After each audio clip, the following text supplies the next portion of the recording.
Assalamualaikum warahmatullahi wabarakatuh. Kami dari kelompok 7 akan mempresentasikan proyek kami yang berjudul Sistem Penggajian Karyawan. Untuk kelompoknya sendiri ada Hafiz Awaludin, Rizky Ning Anissa Darmawan, Muhammad Galang Fauzan, dan saya sendiri Fadil Suryaman.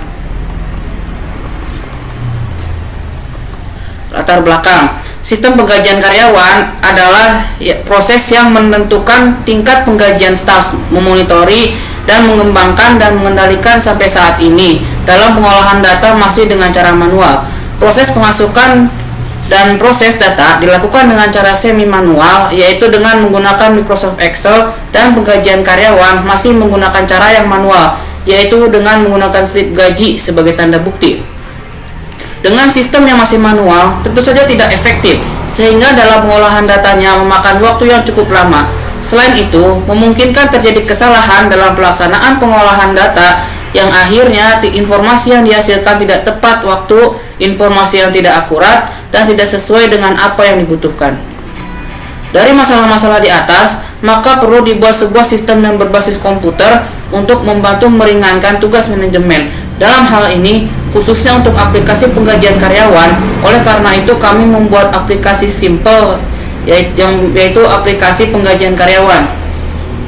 Diharapkan dengan dibuatnya aplikasi tersebut, user dapat dengan mudah memperoleh informasi yang diinginkan secara lebih cepat, akurat, dan menguntungkan dengan menggunakan aplikasi ini. Rumusan masalah. Dalam kaitannya dengan latar belakang di atas, kami mengidentifikasikan masalah penelitian dalam hal ini, yaitu yang pertama, masih ada orang yang tertinggal akan teknologi. Untuk tujuan masalahnya, untuk mengatasi hal di atas, kami membuat aplikasi ini sebagai berikut, yaitu yang pertama, mempermudah tugas manajemen untuk mengolah data penggajian, dan yang kedua, agar tidak menggunakan cara yang manual. Manfaat. Apapun manfaat dari proyek adalah sebagai berikut. Yang pertama, dapat mempermudah proses pengolahan data yang dilakukan oleh manajemen. Yang kedua, dapat mempermudah informasi tentang penggajian karyawan. Dan yang ketiga, mempercepat proses pemasukan data yang disbanding dengan cara manual. Metodologi. Metode yang digunakan untuk mengembang proyek ini menggunakan metode rekayasa dan menggunakan software Development Life Cycle atau SDLC dalam pengembangan aplikasi dengan model prototype. Hal ini bertujuan untuk memperoleh informasi mengenai harapan dari pengguna sistem yang akan dirancang. Pengertian penggajian karyawan. Sistem penggajian adalah proses yang menentukan tingkat penggajian staf, memonitori, mengembangkan, dan mengendalikan yang saat ini masih memakai cara manual, yaitu menggunakan Excel. Tapi di sini kami membuat aplikasi yang memudahkan untuk manajemen, memasukkan, dan memproses data. Pengertian Unified Modeling Language atau UML. UML adalah bahasa untuk memspesifikasi, memvisualisasi, membangun, dan mendokumentasikan artefak atau bagian dari informasi yang digunakan untuk dihasilkan oleh proses pembuatan perangkat lunak. Artefak tersebut dapat berupa model, deskripsi, atau perangkat lunak dari sistem perangkat lunak seperti pada permodelan bisnis dan sistem non perangkat lunak lainnya.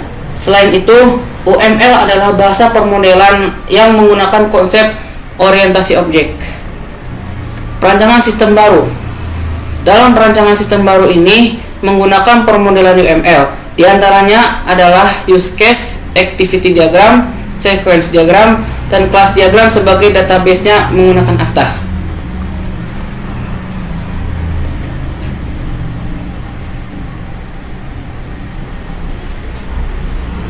Udah.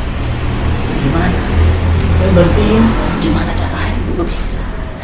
ke atas, di atas. Stop. Di sini saya akan menjelaskan tentang use case diagram. Di sini admin sedang berada di halaman utama. Admin dapat memilih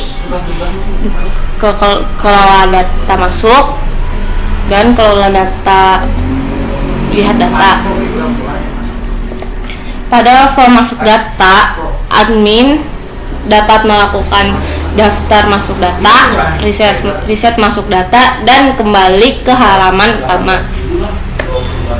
Pada form lihat data, admin dapat mendelete data, dapat edit data, dan pada form edit data dapat update form edit dan kembali ke form lihat data. Setelah itu bisa juga delete semua data dan refresh data kalau datanya nggak terdeteksi dan kembali ke halaman utama. Di sini ada activity diagram activity daftar masuk. Di sini aktor memilih menu masuk data, terus menampilkan form masuk data, mengisi form masuk data, melakukan validasi data. Kalau datanya salah, data masuk tidak tepat, kembali ke mengisi form masuk data, terus melakukan validasi lagi. Kalau datanya benar, data berhasil, selesai. Di sini activity diagram riset masuk data. Aktor memilih menu masuk data, terus menampilkan form masuk data, menampilkan data kosong pada setiap kolom isi, selesai.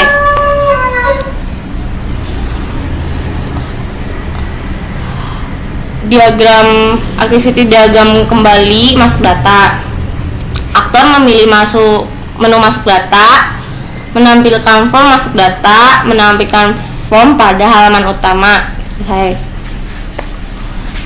Di sini ada activity diagram delete lihat data. Aktor memilih menu lihat data, terus menampilkan form lihat data. Habis itu mengisi NIP pada kolom isi, terus menampilkan data kosong pada tabel database. Selesai. Di sini activity diagram edit lihat data. Aktor memilih menu lihat data, terus menampilkan form lihat data, mengisi NIP pada kolom isi, menampilkan form edit.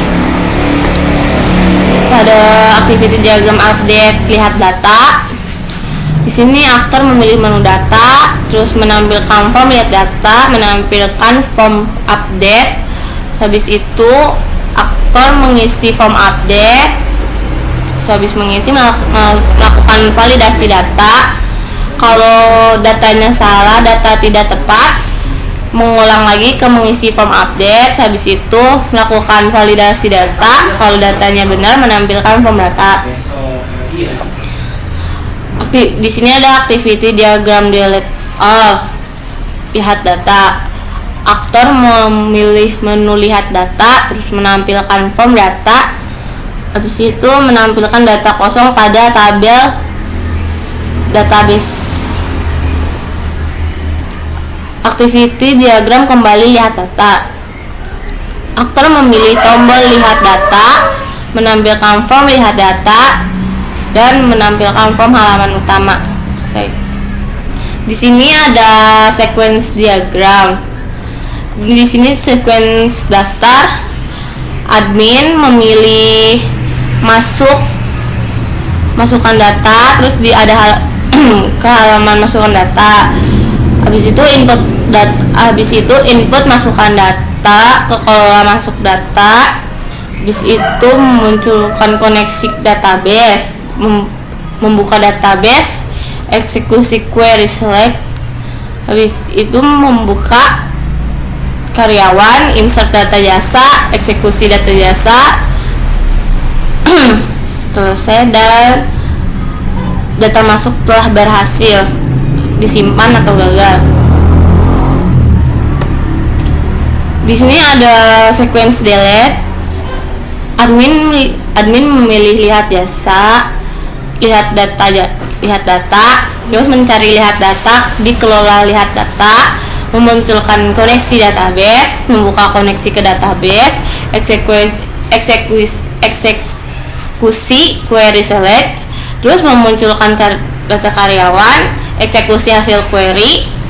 Di situ menampilkan lihat data lagi, mengedit, lihat data, terus ada yang di delete lihat data, eksekusi query delete, terus data berhasil atau gagal.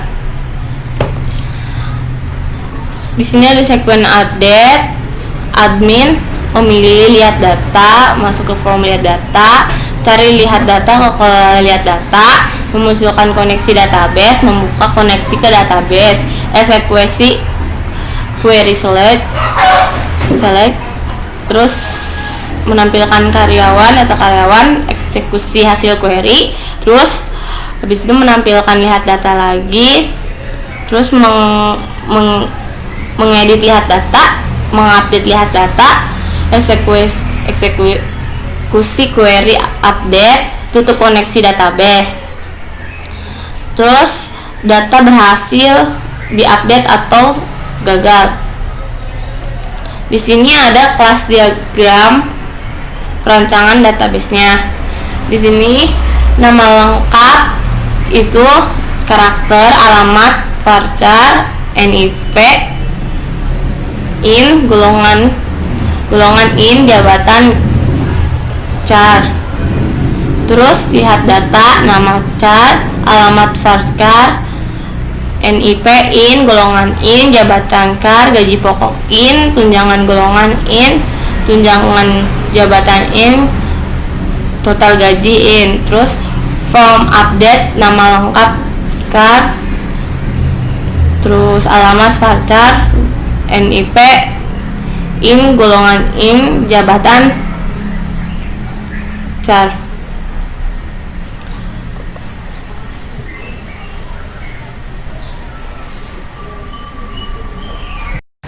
Di sini saya akan menjelaskan tentang desain program halaman utama. Ada button lihat data dan ada button masukkan data. Ini contoh codingan dari button lihat data dan button masukkan data. Yang apa foto ini? Desain dari masukkan data. Yang pertama ada combo text box 1, text box 2, text box 3 untuk NIP, combo box 1 untuk golongan, combo box 2 untuk jabatan, dan ada 3 button. Yang pertama button daftar, button reset, dan button kembali. Ini contoh codingan dari desain tersebut.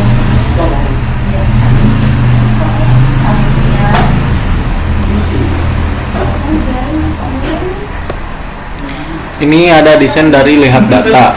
Yang pertama ada data grid view, dan ada button delete all, ada textbook untuk NIP, ada button edit, ada button delete, dan ada button kembali.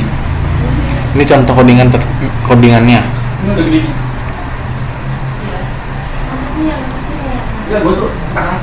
Ada di sini ada desain form update.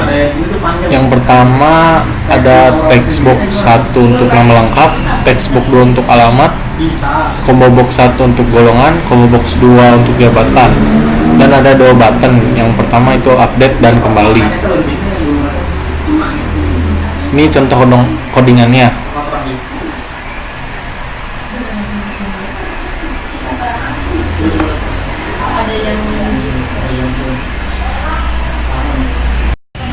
Ya, di sini saya akan menjelaskan running program dari sistem penggajian karyawan. Di sini terdapat halaman utama. Pada halaman utama terdapat button lihat data dan masukkan data. Coba kita running dulu programnya. Di sini saya tidak akan menjelaskan langsung lihat data. Saya akan menjelaskan karena ini bersangkutan dengan apa yang kita lakukan pada masukkan data ini. Pertama kita klik masukkan data, kemudian muncul form masukkan data. Misalkan kita masukkan nama Galang, alamatnya Tampek,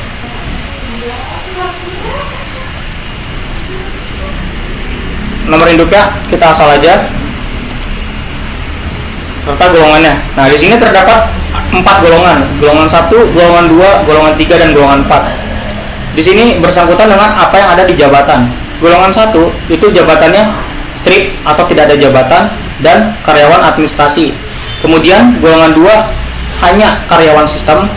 Golongan 3 manajer karyawan serta kepala bagian sistem, dan golongan keempat itu supervisor. Di sini saya akan memasukkan golongan 4 contohnya. Kita masukkan jabatannya supervisor. Kemudian kita klik daftar. Oh, sebentar, ada yang kelupaan. Pada form masukkan data, di sini terdapat 3 button. Button daftar, button reset, dan button kembali. Ya, sekarang kita klik daftar dan berhasil. Kemudian kita coba lagi. Apa yang terjadi kalau misalkan golongan tidak sesuai dengan jabatannya? Misalkan kita masukkan nama Junaid, alamatnya kita masukkan alamatnya misalkan Perum. Nomor induknya kita masukkan asal aja. Golongannya, misalkan tadi kan golongannya 4. Sekarang kita pilih 4 juga.